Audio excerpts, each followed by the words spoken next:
I'm Yulia, the voice of the podcast Love to Heal, a journey of self-discovery, healing, and spiritual growth.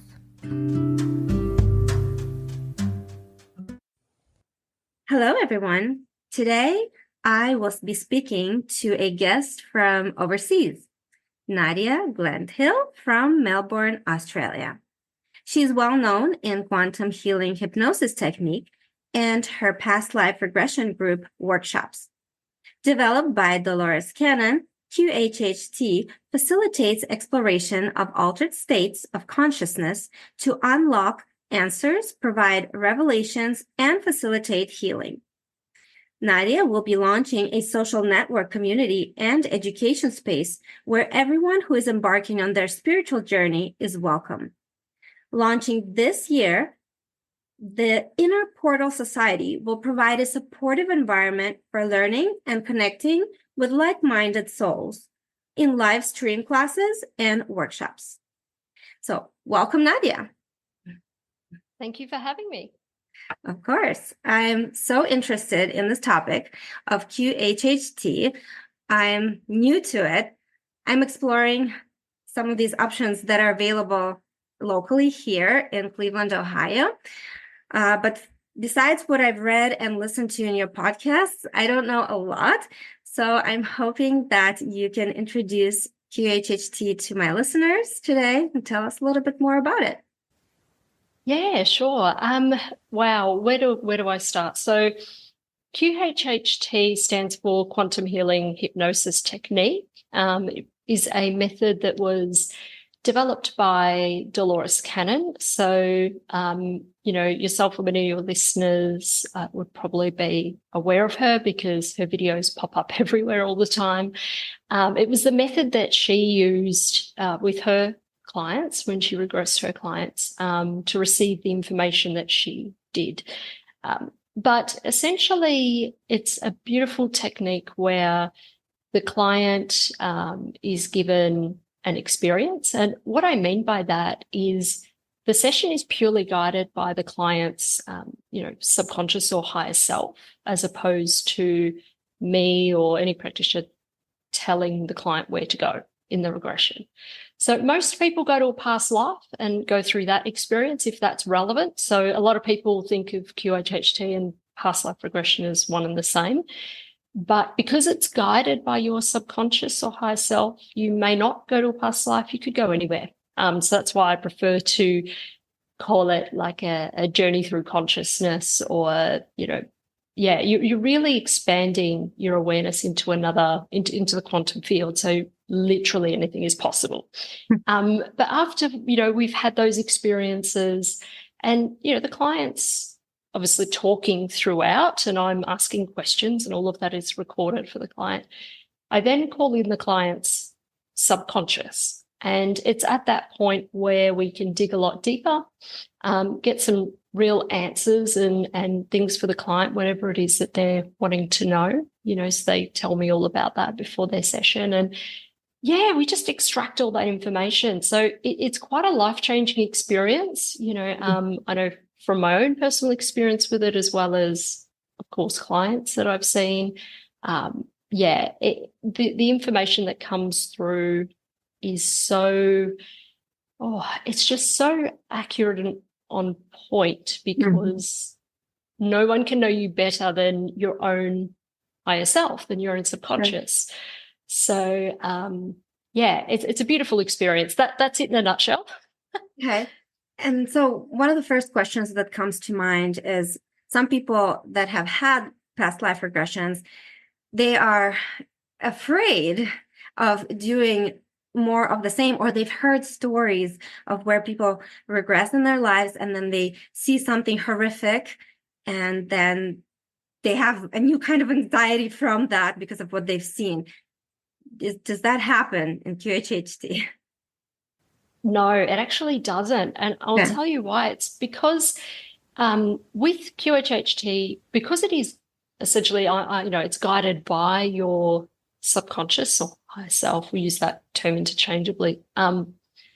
You're never going to be given anything that you can't handle, because I'm not, as a practitioner, I'm not telling you to go to any particular place or time. I'm always asking the subconscious to take them to the most appropriate time and place, that they need to go. And so, no, I mean, look, clients have had, what some people may term, horrific things or things come through. But for that client, it wasn't, if that makes sense, because they're never given anything they can't handle. Okay. Another question that comes to mind is this something a person has to believe in to work, or does it just work for everyone? It works. It works. Look, everyone, the experience, of course, is different for everyone because everyone is on their own journey. They're at their own, let's say, level in the game. If you're playing at level 1, you're going to have a different experience than someone who's on level 80. So that's what I love about this as well, is that I never know what's going to happen in the session. Someone could get like what Dolores used to term a digging potatoes life, where they're seeing a regular past life, nothing too interesting, nothing book worthy. You wouldn't write a book on those sessions, but they still contain very relevant information that the client needs. And in that way, it's still very, very important for that person. Whereas the other day I had a client who, she went off to, she saw like the land or the place where the Galactic Council meet. She was in all these different realms. Now, wow. That sort of stuff doesn't come through for everyone because not everyone's ready for that. Or probably more importantly, it's not relevant to that person now, because they'll always get what's most relevant as well for them. Look, people do see some things, but it's never anything they can't handle, and you don't have to necessarily believe in it because you'll get where you're at. It'll meet you where you're at. Yeah. When you're going to a QHHT session, do you need to have a particular question in mind? I ask clients to prepare, anywhere I tell them 6 to 10 questions that they want to ask their subconscious. However, some clients come in with 1 or 2, some will come in with 20. It doesn't really matter. We get through them all, and, but they're questions that they obviously answer themselves, through their higher self, through their subconscious in the session.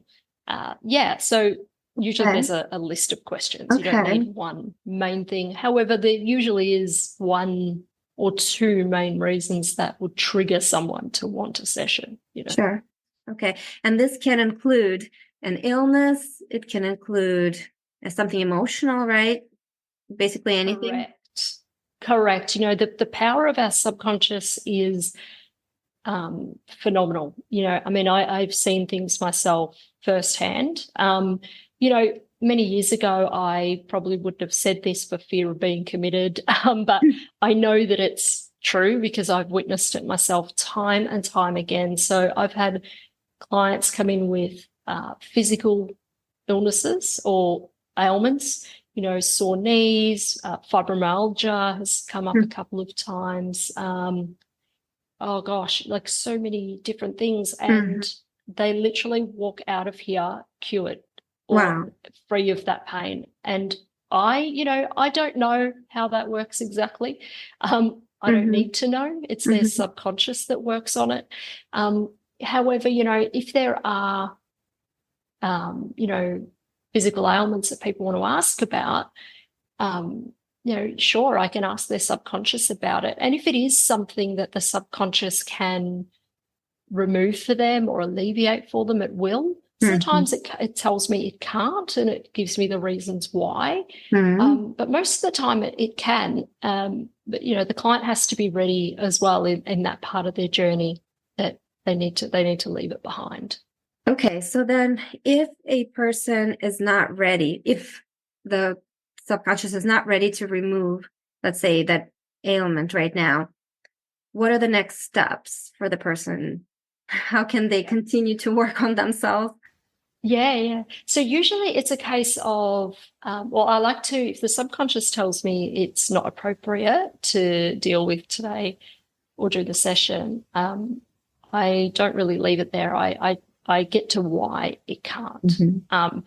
Because understanding why it can't can then, I suppose, lead the questioning down, well, how do we fix that? Why? You know, it's again, it can be very different for everyone.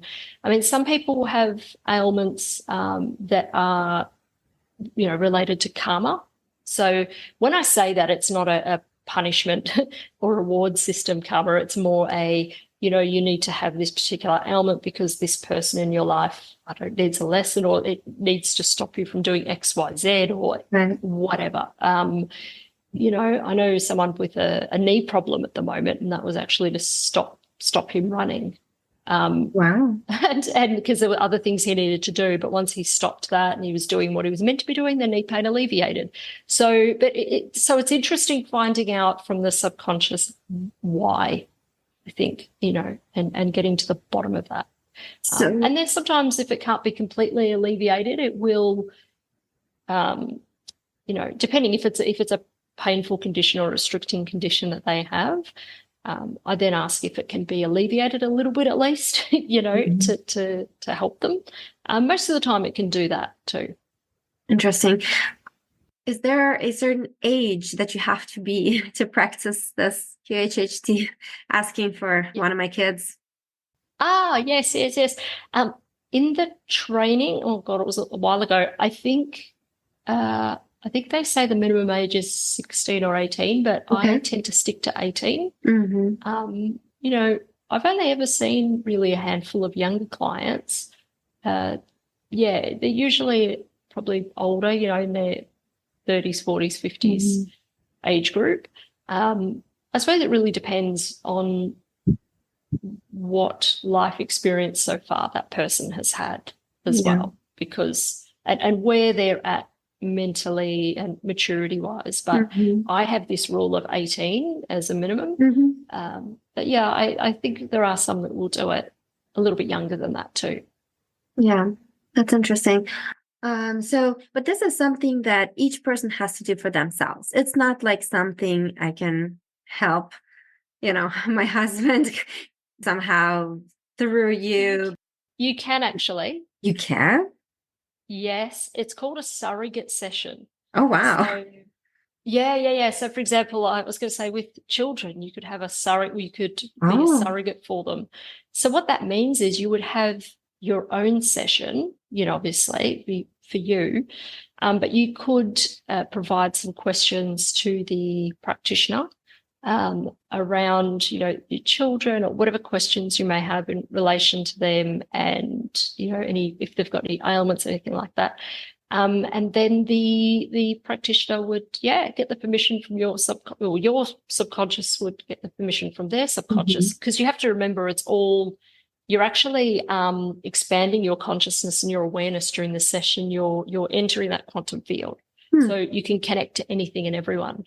So you would then connect to them, and if their subconscious gives permission, then it can proceed and they can ask questions on their behalf. So that's a way that children can be seen. But it sort of has to be done with, you know, people that you're close to. Sure. You know, children, husband, that type of thing, not your neighbor or. Of course. Wow. Okay. I had no idea. So this is really great to know. Okay. Well, I kind of skipped over this part, but could you tell us a little bit of how you got into QHHT? Yeah, sure. Well, a while ago, you know, like a lot of people, I stumbled across Dolores Cannon and her words in her videos. Yeah, I started just eating them up. You know, I was watching video after video. I was binging it. I felt, I don't know, it's hard to put into words. I guess I felt that what she was saying was true. You know, when you hear something and you don't know why, but it just resonates with you as being so true. And I, followed her for a while, you know, read a couple of her books, and then I thought I really want a session, and I found a lady near me and went for a session. And, this whole time in the background, probably ever since I was a child, but probably for a few years prior, I was a little bit lost. I knew I wanted to help people and I just didn't know how. And I had gone through a little bit of a who am I phase of my life, what's going on, what am I doing? And anyway, I had this session and, I thought it was pretty cool and interesting. And but it wasn't until maybe about 6 months later that all of a sudden I had this light bulb moment, this epiphany of, oh my gosh, my life has changed so much since that session. Wow. And when I looked back, it was because I had taken on the advice and things that had come through my subconscious. And I had acted on those, albeit at that stage, not all of them, but I had acted on some of them, and my life had improved significantly. And then came that second light bulb moment straight afterwards of this is it. Like, this is what I need to do to help people. If this can help me, this can help anyone. And it, like I said, it took me a while to realize that. But I suppose, sometimes changes in life do take a while as well. They don't happen overnight, Sure. So, that's sort of the short story of how I came into that. Yeah, it's just interesting how different modalities, different, ways of healing resonate with different people. And it's interesting but we find what speaks to us. And then it's great to hear that you took it and ran with it. And now, how long have you been practicing? Where are we? 2014. That's 3 years, I think. Yeah, 3 years. Okay, that's great. Okay, I have some other questions that I jotted down that hopefully you can answer for me. How religious people are they look at things a little bit differently from non-religious spiritual people. So, for example, I hear this phrase a lot, something along the lines of, you can see through a child's eyes the innocence of their soul. I don't know if you ever heard that, but like, if you look into a child's eyes, like, it's so pure, it's so innocent. But considering the fact that how we look at things, right, with past lives, we're not new innocent souls. Like, some of us have done terrible things in the past. How do you react to that?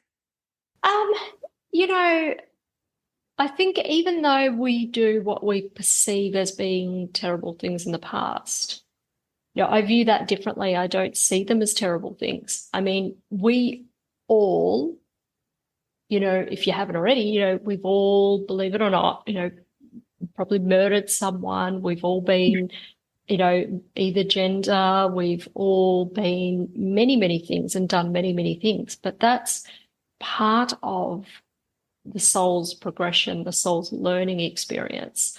So we do have to have all these experiences. So I don't necessarily see it. I mean, yes, of course, doing bad things is not good. I'm not condoning that. But just in terms of the soul's innocence, I think the soul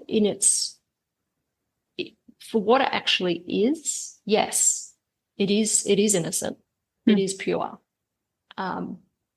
When we incarnate here, this realm and this plane, yes, we do things that, don't really exist in other dimensions, other planes, other places. We have so many more emotions here than exists anywhere else, But that's the reason we come here.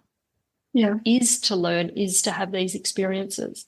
So, I think that saying about the innocence in a child's eyes, I think that's relevant, but it's not even just for a child. I think it's for everyone. I think to say that you look in their eyes and you see innocence, you're only thinking of, their 3D existence, their earthly existence. Right. But really the soul at its core is innocent, it is pure. Okay. That's a good way to look at that. Hadn't thought of that, so thank you. Yeah. So have you ever met a client that had a new soul? Like, does that even ever happen anymore? Or do we all have many past lives and we're all old souls? This is an interesting one. So I say possibly because, as in I've possibly met one, only because I think Dolores used to call them, or call it like imprinting.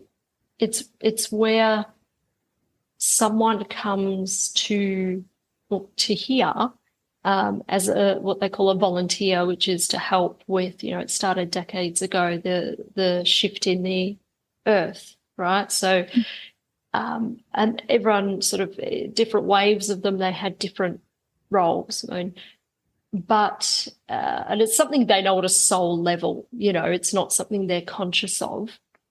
But if I were to regress any of those people, they would have what they call imprinted memories, because you can't think of it like I suppose your past and your experience is kind of like the software that runs you quietly in the background.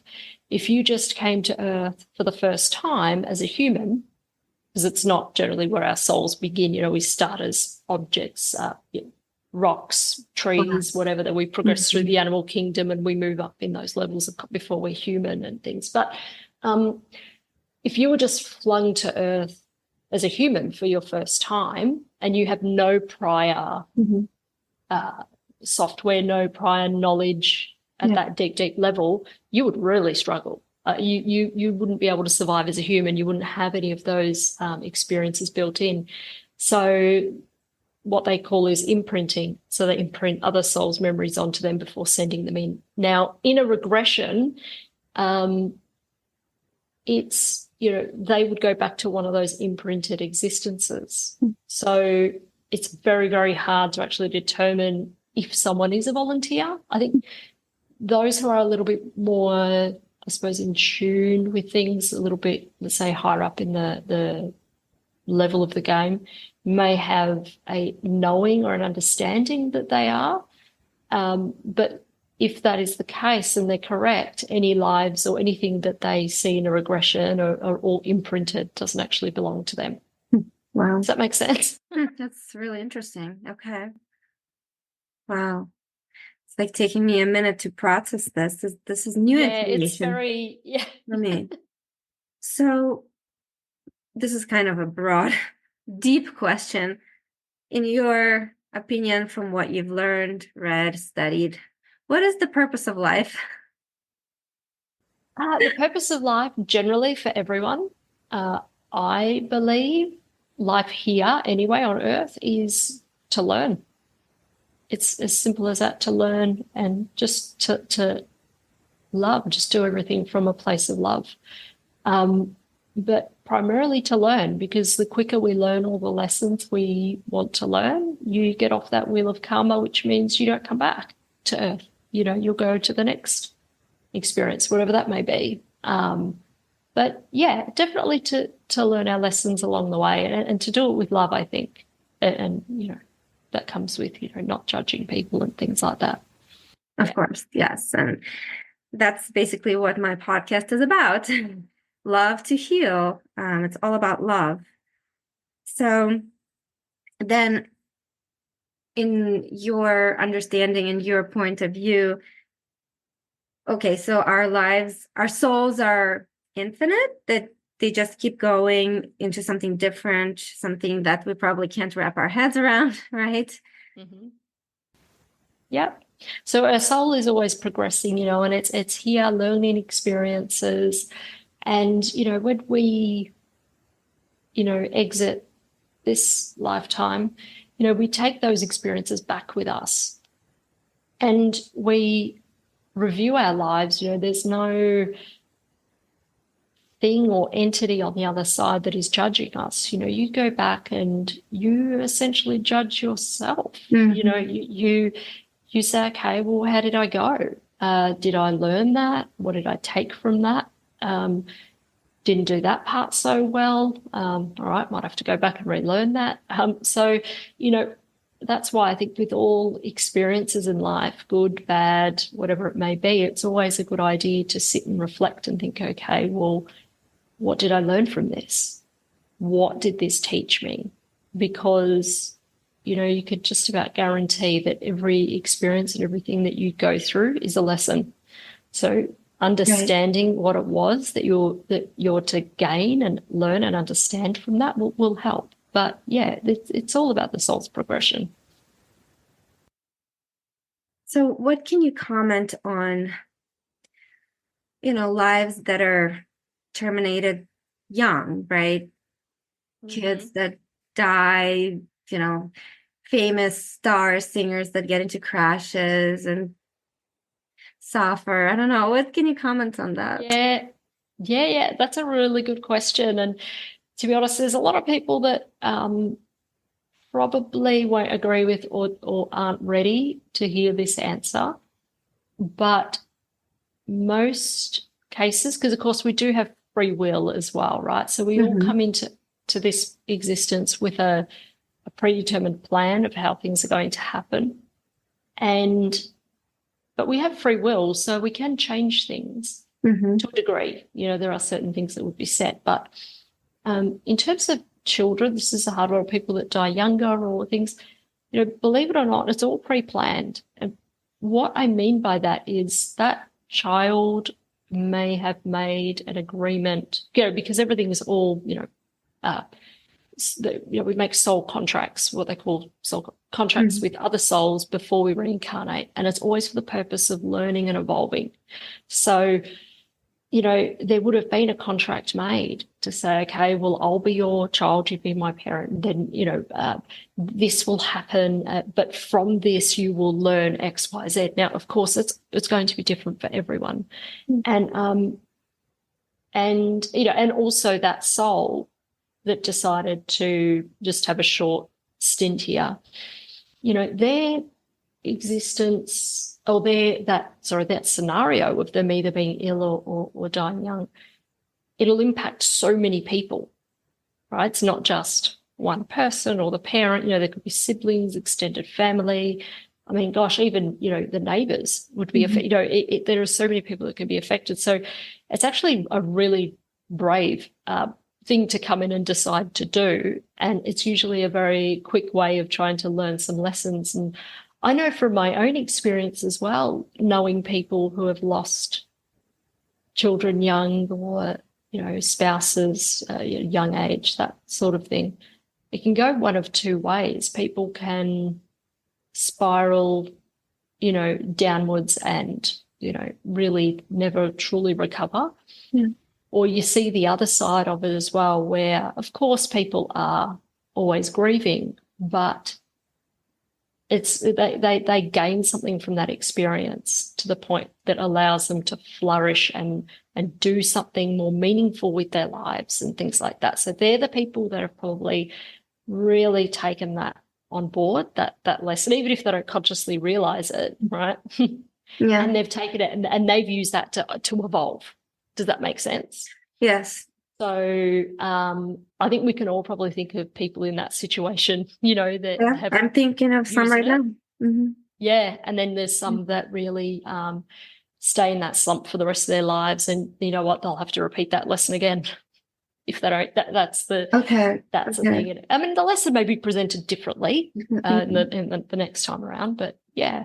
Yeah. I actually heard something recently, an explanation about how group tragedies happen. Like let's say there's an explosion and 100 people died, that those 100 people, they were destined to die one way or another, and their energies somehow were drawn to each other into that one space at one time, right? But they were already destined to leave this world. And because of them, like you were saying, some lessons will be learned by others, their relatives and friends, etc. Correct. And when you say, you know, they were somehow drawn together, it's because of that soul contract they had. You know, they don't, obviously we don't consciously know it, but you know, there's that contract that exists that they said, okay, well, let's, you know, all 100 of us, this is what we're going to do. This is the agreement we're going to make. And so that's what draws them together in that instance. Well, it's actually quite fascinating to think it's a completely different way of viewing things. Exactly, right. Yes, and this is something that I've been learning on my own journey. Well, first of all, accepting everything that happens in our lives, good and bad, as something that is good for our soul, right? So sometimes we think, this tragedy is happening to me, and you know why, and we keep asking God or source or whatever you believe in, why is this happening to me? And you know, we're just, our egos can't grasp the idea of why this needs to be done, but our soul exactly knows. It's our ego mind that, you know, we look at things in a completely, as humans, in a completely different way. You know, if you think of, you know, our lifetimes are just a slight blip, you know, in the big scheme of things. And so when you're on the other side and you're looking back at your life, or you're looking forward at planning something, you know, from that perspective there, well, essentially, you know everything. You know, you're in that place where you know that, okay, you're going to be going back there anyway. Everything's going to be okay in the end. So to plan a life where, you know, things happen that our human sides think are absolutely horrible, to them, they see it as, oh, okay, yeah, all right, well, if we do this, we'll learn that quickly, and then we'll get to the next bit. So they're looking at it almost with it detached from those emotions that we have here, because they don't exist there. Right. So yeah, it's interesting. What would you recommend to people that are just maybe starting out on their awakening journeys? How would you suggest to detach ourselves, to become more of an observer, to not judge, to come from a place of love? Yes, all that. Yeah, look, it's hard, and you know, the advice I guess would differ for everyone depending on where they're at. But I think as humans, you know, we always want to understand why. We want a reason for everything, a reason that things happen. And I think, you know, in terms of judgment, I think understanding that everyone is on their own journey. So, you know, what someone else decides to do with their life, you know, who am I to judge? I don't know what journey they're on. I don't know where they're at. You know, it doesn't affect me personally. You know, for example, you know, I see some clients who have, you know, obviously had terrible things done to them, or even on the flip side, you know, these clients have done terrible things to other people that they tell me about. And I'm not going to judge them, because I don't, you know, how can I possibly know what they were to learn from that? I mean, I look at it and think, okay, well, you did that, but there'd be a reason for it. Whether I agree with that reason or not is irrelevant. They're there with me today. They're here because they want answers and help, and that's what I'm going to do. You know, I come from that place of love, not judgment. You know, having said that, you know, yes, of course, you know, there are certain people who I would not, let's say, want to be friends with or associate with in my everyday life. But, you know, that's different, but that's not really a judgment. It's just, I don't resonate with those people. You know, you don't want to be around those people all the time, but I don't judge them either. But yeah, I think it's different for everyone. I think just understanding why certain things can happen, and also knowing that everyone is on their own journey certainly helps. Yes, I had a recent episode I presented it in the sense that the universe is our mirror, and what we feel inside. So, for example, like if I judge people, most likely they will judge me. If I come from a place of hate or whatever, I will draw that to me, right? I will experience more of hateful people coming, crossing my path. And so I think for me, that was kind of like really eye-opening, just understanding that how I feel is how my world is around me, right? So when I started to focus on love and looking for love in everything, I honestly, like I told my listeners several times, I'm living a completely different life right now. I can't remember the last time I met a rude person, because I just want to be nice to everybody, no matter how they're acting. Maybe sometimes, I'm driving on the freeway and somebody honks at me, or I don't know, maybe shows me the finger, and all I want to tell them is like, love, like have a good day. I don't. It's funny. It's very, very true. We do create our own world, our own reality. And just by changing your thoughts and your feelings around things, and when I say just by changing your thoughts and feelings, it's not easy. In the beginning, it's like anything. You form a habit just about, don't you, of it. But you do create your reality, and you've seen that.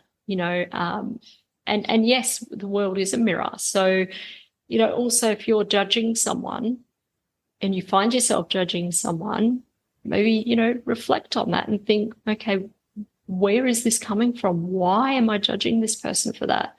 Because usually it stems also from something within yourself. Yes. Like if you've got someone who's judging someone because, they don't feel that they're dressed appropriately, I don't know, for their age or something, ask yourself, why? Is that a conditioning that has been fed into you, or were you upset that you couldn't dress like that? Or is there something, it's coming from somewhere. It's usually something, it'll trigger, it comes from something that's triggered. Of course. As well. Yeah, that makes sense. Can you tell us a little bit more about the project that you're working on, that portal for the workshops and the classes? Yeah. I'm actually really excited about this. So it's been a bit of a passion project, and it's actually nothing to do with QHHT, but the reason I wanted to start this is because I've noticed that there are so many people out there that are feeling a little bit lost, a little bit unsure. So many people I speak to say, all these things are happening to me. They're going through, an awakening. They're feeling a bit lost, and they have no one to speak to. Or, like a lot of people, they'll join Facebook groups and find websites and things like that. But they still don't really have that connection, or they'll watch videos on YouTube, listen to podcasts and all that kind of stuff and get information. But the bit that's missing, I feel, is that interaction and that sense of community that goes with it. So, for example, anyone listening to this podcast might be thinking, there might have been something that you or I said, and they're like, I don't think I understand that, or they want to ask something about it. And they can't, right? Because it's all pre-recorded. So the idea with this site is having many different practitioners on there, and I've actually spoken with quite a few, they're all very excited, which is great. And they'll all be offering live stream workshops. So that's why I want them live streamed, because it's more interactive. People have questions, and also people can hear what other people are saying, or see them, whatever, and it's more, it's more that sense of community that goes with that. And then each practitioner, I mean, oh gosh, there are so many, like things, for example, from meditations to different yogas to journaling, things on limiting beliefs, epigenetics, even someone I know who wants to do classes on, how to lucid dream. We've got psychic development teachers, things on numerology, lots of different classes. So a place where people can go and learn in small snippets as well. I don't want to sign up for an 8-week course or a 12-week course, or I don't want to spend $800 on a downloadable course. Yeah. So it allows them just to say, okay, yeah, no, that's a 1-hour session or whatever. Sure, I'll sign up for that, and try different things. But then the site will also have a social network component as well. People have their own profile, they can post updates, they can join groups, and interact with each other as well. So as well as having class, and you don't have to attend any classes, but it's, you've got the classes and workshops available to you there if you want them.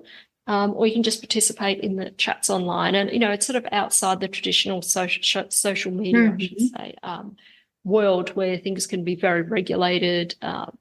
And yeah, it's more of a nice open space. So anything really in the spiritual, holistic wellness and even metaphysical fields will be covered there with the different practitioners who are running classes and workshops. So yeah, and I called it the Inner Portal Society because on our journeys and our spiritual journeys, no matter what you're doing, ultimately, I believe the goal is to know yourself, to learn who you are and get back to that place. And this site, this platform, I'm hoping will provide that opening to that inner portal. It'll help unlock whatever it is and, whatever it is that people need to do to get to know who they are. And that could be, like I said, learning all different types of things from different people, finding what clicks. And, they say, oh, I liked that practitioner. I liked her method of doing this. I'll join the next one. Or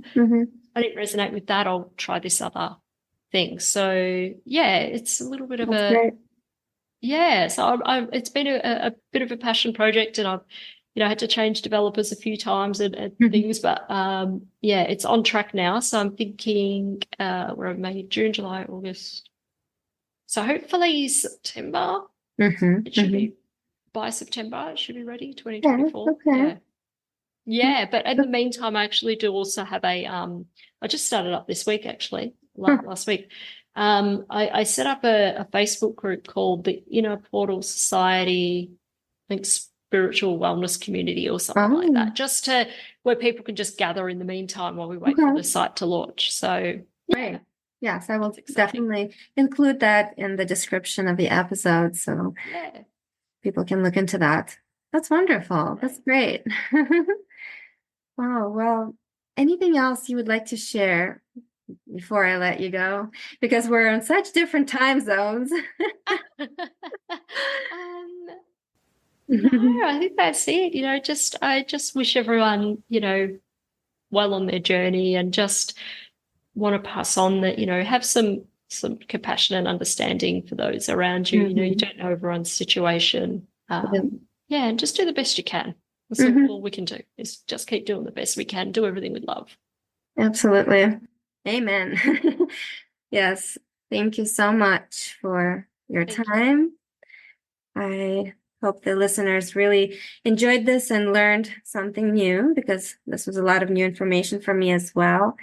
And yes, I will include all the necessary information so that we can find you, and we'll be waiting for that new portal to become live. And good luck with that. Thank you. Thank you, everybody. And until next time.